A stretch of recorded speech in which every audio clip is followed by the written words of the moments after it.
Hello, and court is back in session here at Legal Dungeon. We've learnt now that dumping a man on the street who has his trousers down is not. It's actually okay. You can do that as much as you like, apparently, in this rather bizarre take on real life. Let's read this dialogue, which is stealing from the intoxicated, which I imagine is probably fine given the current precedents that have been set. Right, phone's ringing. Hello, Mrs. George. Hello, George. Where do you think? We're at the park. Where else can Patrick and I be at this late hour? Okay, that's a bit of a strange statement. What the hell, team leader? We're working our asses off trying to earn some points, and you call to make fun of us? I literally didn't mean to. Our little arrest scheme is pretty sweet, right? Oh, right, yes, so they were gonna. Yes. They were gonna go out. This is a mad plan. They were gonna go out to the street, look for drunk people, and wait for people to try and rob the drunk people, and then arrest them. Yeah, mad. Not to brag, but the score graph shot up thanks to us. I do appreciate a good graph. Thanks, George. If we keep this up, we may be first in the nation at the final ranking this year. The number of thieves preying on drunks we arrested in June alone is more than the total number we caught during the entire first half of the year. Our lovely thieves have turned up the whole situation in our favour. Oh, George. George, you are a card. Yeah, I know what you're saying. It's hard enough to wait endlessly for a criminal to appear, but now even drunk victims-to-be aren't showing up. It's like the city has declared prohibition. So starting from tonight, we're doing things a little differently. Oh, I don't really want to know, but go on. How, you ask? Well, let's just say we won't be doing 4-hour stakeouts just to catch 2-pointers anymore. George, you need to get help. I thought long and hard about this. I told you, remember? There's no reason a drunk has to randomly lay down in a park. Those alcoholics can lie down anywhere, as long as they get drunk. If we give them some money for booze, they'll lie down wherever we tell them to, right? George, I'm not sure that's strictly legal. He's talking to Patrick, our other mate. Shh, I saw him too. Gotta go, team leader. Someone took the bait. I didn't hear any of that. Criminals are genetically predisposed to commit crimes. That's debatable. So George has now lost the plot entirely. So we're now going to do a case that revolves around stealing from intoxicated people. I'm curious to see where this goes. Chapter 4. Fishing. Arresting thieves stealing from a drunk in a stakeout is not entrapment. The Supreme Court has ruled that it is not entrapment when police do not help a drunk pedestrian sleeping on the sidewalk during a stakeout, then arrest thieves who try and steal from the drunk victim. The court judged that it is not illegal to indict a defendant who voluntarily premeditates and then carries out a crime. Oh, it's grey, that, though, isn't it? Is that? Well, okay. Little Jane, tell me. You can always help me, Little Jane. Hello, Criminal Division 2 Team Leader, Lieutenant Jane Blue. This is a habitual theft case. It is commonly believed that one's personality and habits are formed based on their experiences. However, it is greatly debated whether one's nurturing is the sole determining factor of personality. Regarding this, in the field of criminal anthropology, the concept of the hardwired criminal has been researched. In short, this means that there are people destined for crime due to certain genetic factors, regardless of their environment. If there are people predetermined to become criminals from birth, then it's worth asking if educating them on ethics, morality, and the order in the name of crime prevention will yield any fruit.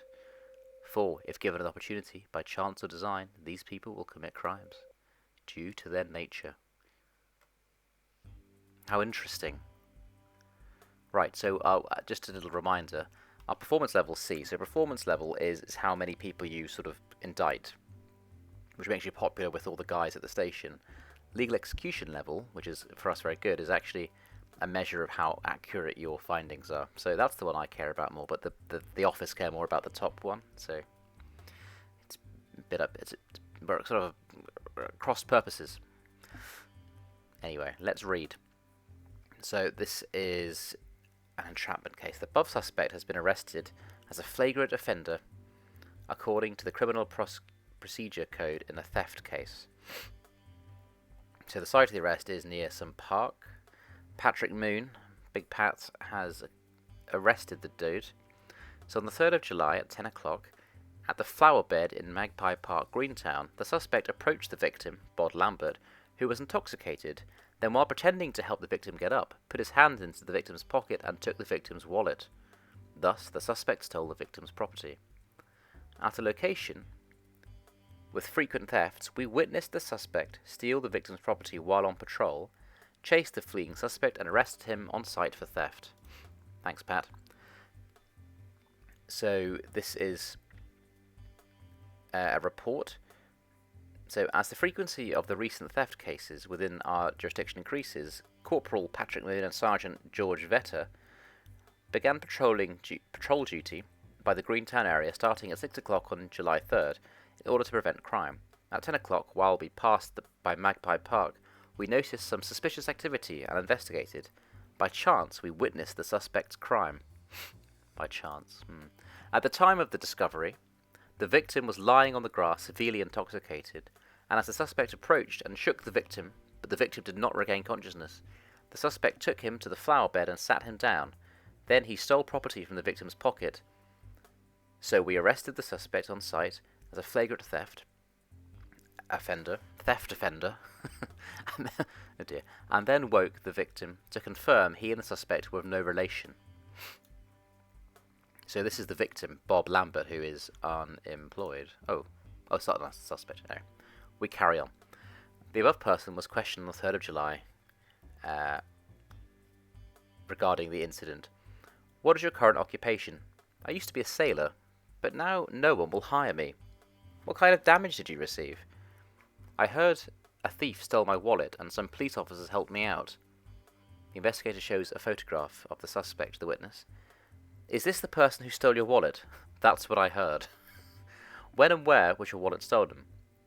I went to the park after heavily drinking at the Magpie restaurant since 11 a.m, so I don't remember exactly what happened. I woke up at the police station. You were sitting on the Magpie flower bed at 10 o'clock today, and the suspect stole your wallet from your pocket. Yes? I think so. If you could buy me one more drink, I might remember. How much was the damage worth? I spent all my money on drink, so I had $0 on me. The wallet I've had for ages. I don't really know its worth. Do you testify all these statements are true? Yes, they are all true. So this guy doesn't remember being robbed, and there was no money. Just took the wallet. So Doug Mercer is the suspect. Please state your name. It's Doug Mercer. I live here, and this is my resident number. At the time of your arrest, you were given your Miranda rights. I think so. Did you steal another person's property? Yes, I did steal someone's wallet. Okay, admits it. Interesting. The investigator receives one wallet submitted voluntarily by the suspect and records this action in the confiscation document as evidence. Tell me how you stole the wallet. It was shortly before I was arrested. I saw a drunk man sitting on the flower bed at the Magpie Park in Greentown and innocently told him to go home. Then I noticed his wallet sitting right there, and I couldn't resist the urge to take the wallet out of his pocket. What was inside the wallet? It was empty. Do you have anything else to add? It's not like anyone will hire me at my age. I'm just trying to get by. He's unemployed. Do you testify your statements are true? Yes, they're all true. So this is then the protocol that they followed. As the suspect Doug Mercer of the theft case that occurred has submitted one wallet as the stolen item of his own free will, it was obtained without the need for a warrant. Okay, so he gave them the wallet. It was $3 though. Oh no, the wallet's worth $3. $3. So we're now prosecuting this guy over $3. Oh my god. But he's a thief. He's been thieving in the past.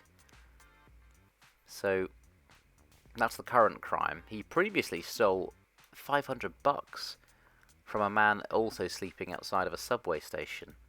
He stole $50 and was fined $500. Similar modus operandi there. And this guy, once he just stole some shampoo and some toothpaste. Oh god. Poor bloke. Right. That's no excuse. criminal record. We've read it, and it's not good reading. He's a serial thiever, if you'd believe it. Let's look at the suspect's criminal record. Considering the suspect's habitual crimes, we can classify the suspect as a habitual criminal. It is clear that the suspect possesses a genetic predisposition to crime. Does it? Okay. Therefore, this case's investigation verdict should be written with the goal in mind to arrest and isolate the criminal from society. Little Jane, I don't know if that's... I don't know, Little Jane. So, we need to actually get the names of the laws which are found in here. So, special theft, someone who steals another person's property by utilizing a weapon or in cooperation with others. Doesn't fulfill that. So it's just one theft.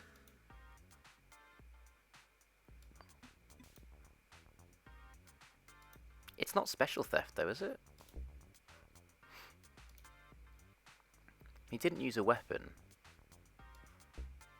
Yeah, no, it's not that. What's the law there? What are they charging him with? That's usually where you find this stuff.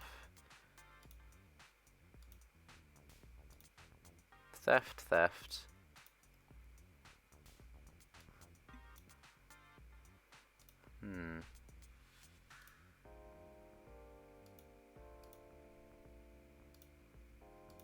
It's all just theft cases. Let's reread the theft thing. Let's read the precedents. The intent of theft is the awareness of transferring one person's property. Oh, we've read this before, I think. What's the other law? If not special theft. Oh, habitual crime was the other law, wasn't it? Yeah, that's okay. So we're saying he's a habitual criminal.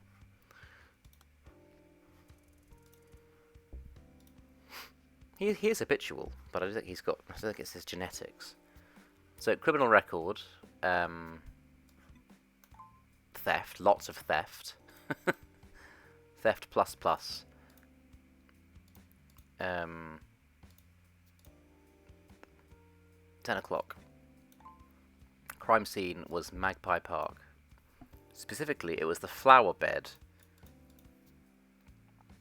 at Magpie Park. The item was a wallet. The value was a whopping $3. And the method, he tried to help him up.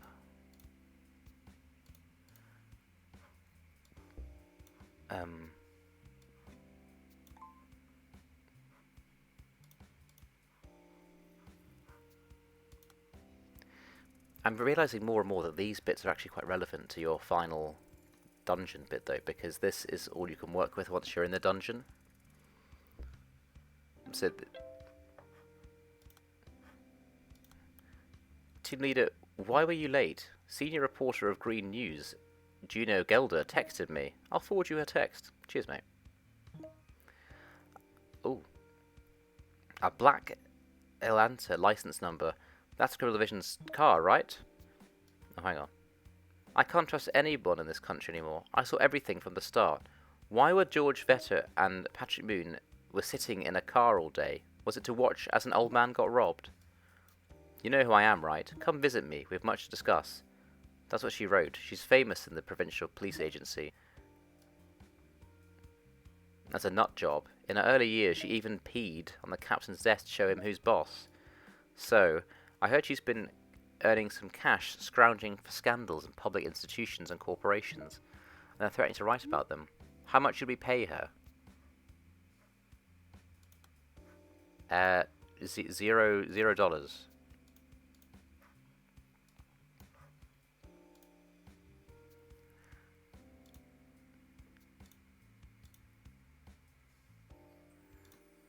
There's a bit here where he says he had no money.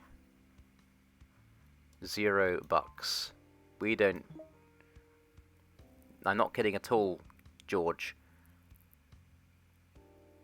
No, we're not paying her off, George. We haven't done anything wrong. Well, you have, but I haven't.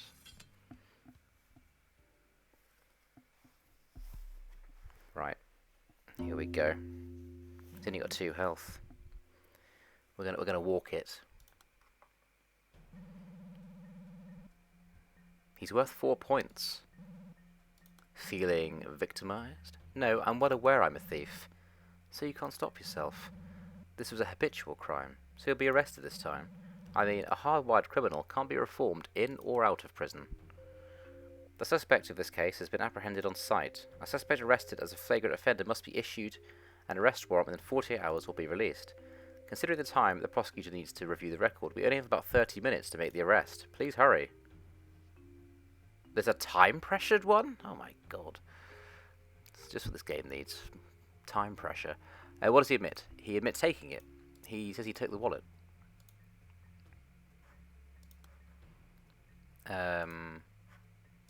I did steal. That's pretty clear. You confess to stealing the victim's wallet. ...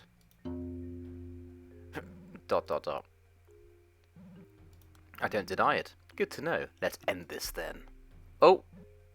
Who's this? Who are you? A defender has appeared. Oh, bloody hell, lawyers. I'm a reporter, but right now, let's just say I'm his public defense. That's not how this works. That doesn't change a thing, even with a defense.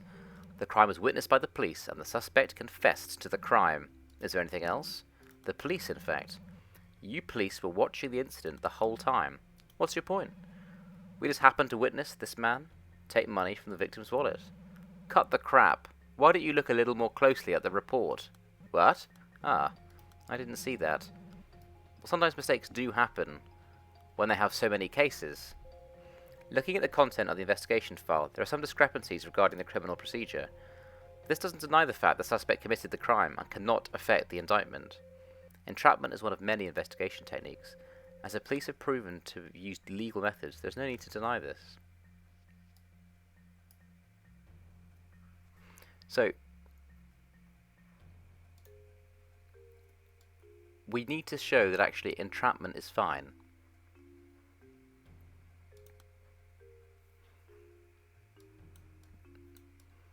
So, let's look at some theft precedents.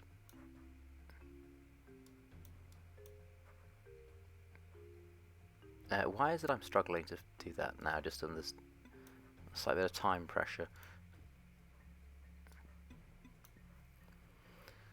Property may not have monetary exchange value.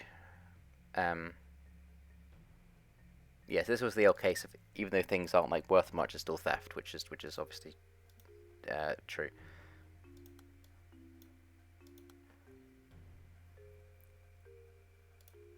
I need to find that bit about entrapment.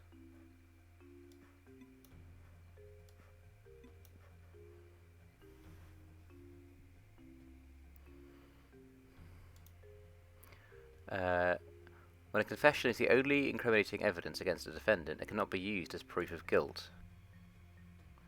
But we can already prove it because the police also saw him. But where is this stuff about entrapment, though?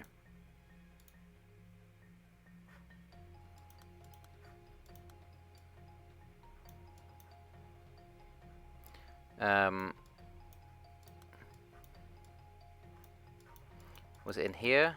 No. What is he saying? When...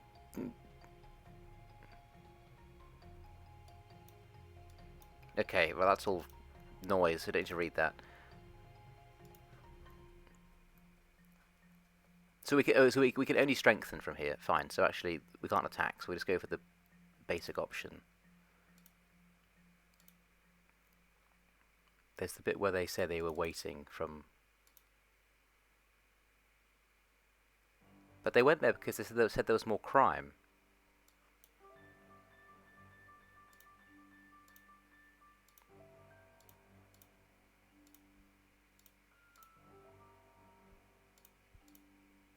Where was that? Was that at the very start?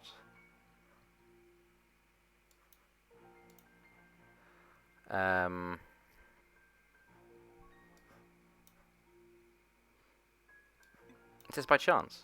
They said it was by chance. Damn.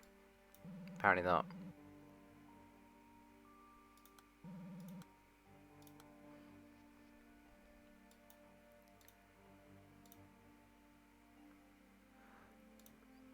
Will it have been the time that they started?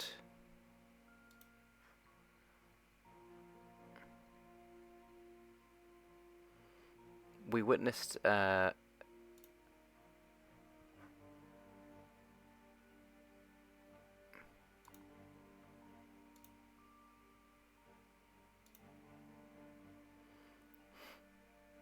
Um, blah blah blah blah blah. This is not relevant.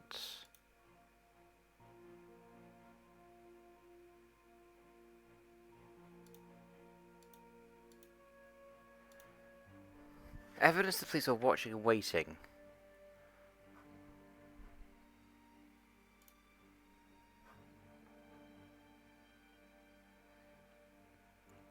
So we need to see prove that they sort of just saw him before.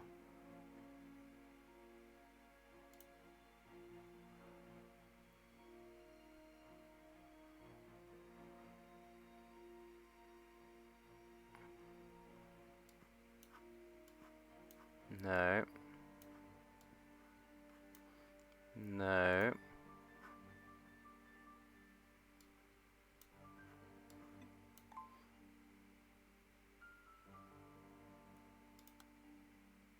Yeah, okay, so they watched him shake him awake first. Fine, I'll admit it. We were hiding, waiting for the theft to happen. How can you risk the lives and safety of people like that? That's illegal. Not technically. Why is it wrong to stake out to catch a criminal? In the end, we found definite criminal evidence and also caught the theft. Do you have proof that's illegal? Do not help a drunk person and wait for something to steal someone to steal his things? Oh. The police merely provided a criminal opportunity to the suspect and did not force or suggest the crime itself. Of course, the possibility of harm to the victim cannot be ruled out, but in the end, multiple future thefts will have been prevented. If the police did not wait for that theft to happen, is there another way to prove the suspect was planning a crime? Of course, according to the Police Act, criminal investigation cannot take priority over the physical safety of people. But when considering whether to protect the physical body of a single drunk person or potentially protect the physical bodies of multiple people, the viewpoint can be controversial. In fact, there was a precedent in which such a procedure was deemed proper, so please reference it for more information. Oh God. Where are we going to find that? Little Jane.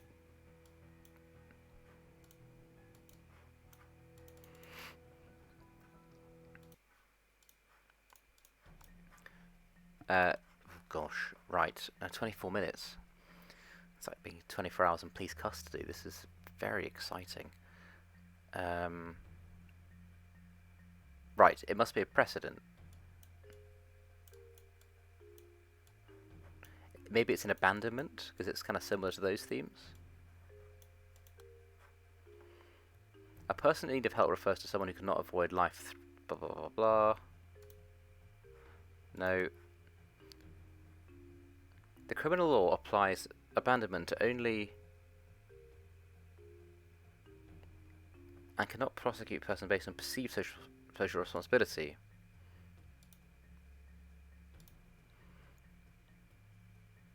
Okay. As the police failed to protect the victim who fell unconscious on the street and exploited the situation was severely inappropriate. Ever since the person that should be right, it's this bit of law here. It's this.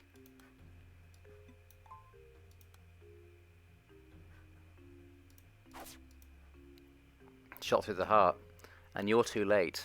Look at this verdict. Even if you watch the incident from the beginning, the theft indictment still holds. It's amazing that there are other cops who already pull the same shady tactics as you. Don't underestimate us.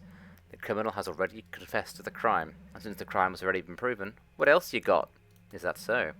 The verdict of 07-011 assumes that the police merely provided the criminal opportunity to the suspect. But what if the entrapment directly provoked the criminal's intent? What if the police created the criminal circumstance from the start and did not simply wait for the crime to happen? Oh, this is when they got them. Did they buy them the drinks? While entrapment by provoking an offence is illegal, a confession obtained through an illegal investigation cannot be used as evidence.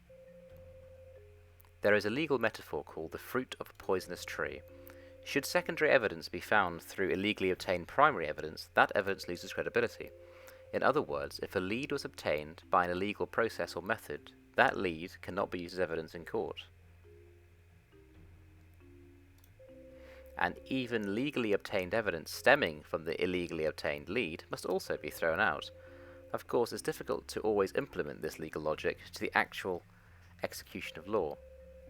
Following this logic, even if a murder threat was revealed through an illegal wiretapping and a confession was obtained, the criminal cannot be punished for planning a murder. Even if the process of discovering a crime was wrong, the crime committed does not become legal. Please prove that the police did not stage the criminal circumstance to provoke the suspect into committing a crime, and that the suspect has always had criminal intent and was simply looking for an opportunity. So, okay, the problem here is this line, where I said if you buy me another drink, it suggests that they were buying other drinks all day. Leads related to entrapment by provoking.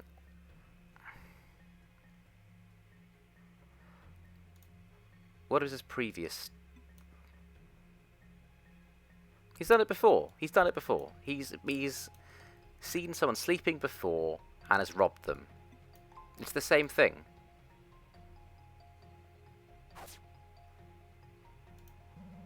Have you no shame? You defend a criminal with clear intent to commit a crime and criticize the police's methods and procedures. This battle is all in your head. You summoned me because you have a shred of conscience. No, this is only a practice run. To eliminate all unnecessary arguments and to confirm my actions, you're guilty. Hey! We replenished our G's. You defeated the enemy. Reward gained. End of battle. Hey, that was good. That one was, we're kind of getting it a little bit. Maybe that one was just a bit easier. Yep. Good job. The performance score of the Criminal Division Team 2 is skyrocketing. Don't forget that promoting police activities also earned you 0.5 points. Posting on the process of arresting major criminals on Facebook and Twitter gets you extra points per like. Sounds like a bizarre system, but cool.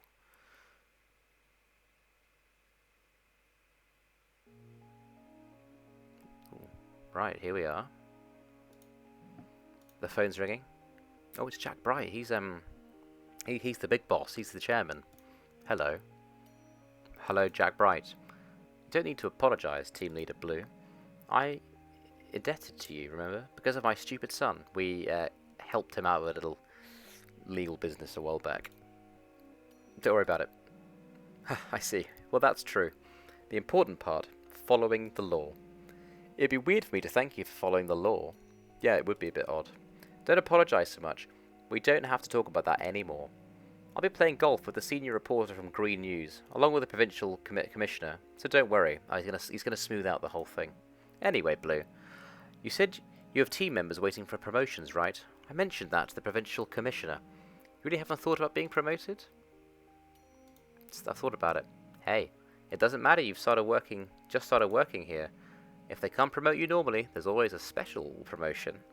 That's the good thing about being a detective. Anyone can crack a huge case and rise to the top, regardless of age or experience. Sergeant George Vetter. Yeah, he does the job well, but Team Leader, think about it. Imagine a weak, old police officer. He's nearing retirement. Promoting him to the next rank, beside his personal honour, what profit does it bring? On the other hand, imagine a young officer who's ready to serve the nation with pride and a true calling. If such a person received an opportunity, it would be a great way to fulfill destiny, right? I guess you got a point there, Jack. Blue, you dream of a society where everybody abides the law. Well, if you want to fix the roof, you need to set up the ladder first. The right answer is clear, without a doubt. I can pave the way for you. We're being recruited. So the king orders the officials to build a wall. Hello, Team Leader. I was about to go out with Patrick. Hey, you guys have fun. Nah, you don't need to come. I'm sorry. I know what you're worried about. There won't be a mistake like that this time. We're even going to change the spot. Are you guys still doing this scam? That reporter, yeah, that reporter who blindsided me in the interview room. We wanted to take care of things without you worrying. Okay, thanks. Then I'll tell Patrick he can go home and have dinner for a change. Yeah, put a stop to that, please, George. But on the other hand, salvation's reach is short, and young souls wither so. God, it's so deep from legal dungeon. Let's see, though. What did the state prosecutor think? So we say indictment for Doug Mercer. So that's going to put our level from a C to a B, which is good. We gain a hit point. We get some coins. Chance to dodge, 25%. Hans Dutch arrested the suspect. Okay. Sentenced to 1 year in prison. Defendant appeals. Found not guilty at the retrial. We appeal. Supreme Court annulled the second trial verdict and confirmed 1 year in prison. It is illegal to use entrapment as a method of arrest on persons who originally had no criminal intent through intrusion and use of schemes to induce a crime.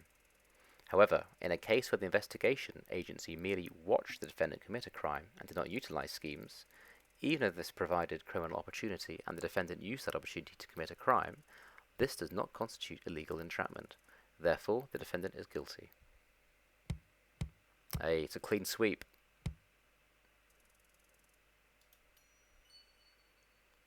Can't go above an A.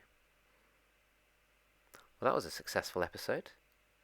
We got our man. The fact that Patrick got him drunk in the first place is neither here nor there. Justice was done today. Thank you all for watching, and join me next time. Thank you.